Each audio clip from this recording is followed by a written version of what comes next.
veritat, recordo que el més greu era que si era degenerativa o era congènita, el problema que tenia la columna. Això era el més greu.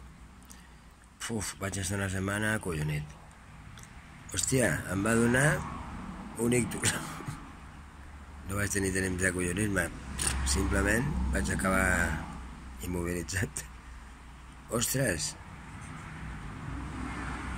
semblava que era el més important, però és que m'han trobat un tumor a la vesícula. Bueno, uns diuen que és cancerigen i els altres diuen que no. Ja ho veurem, quan ho treguin ho sabran, quan treguin el tumor de la vesícula.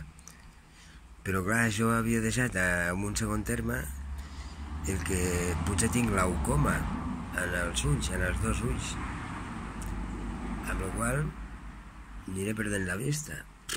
Madre mia, 68 anys, no sé què és el que m'espera. Avui és 1 de setembre, brindem amb això.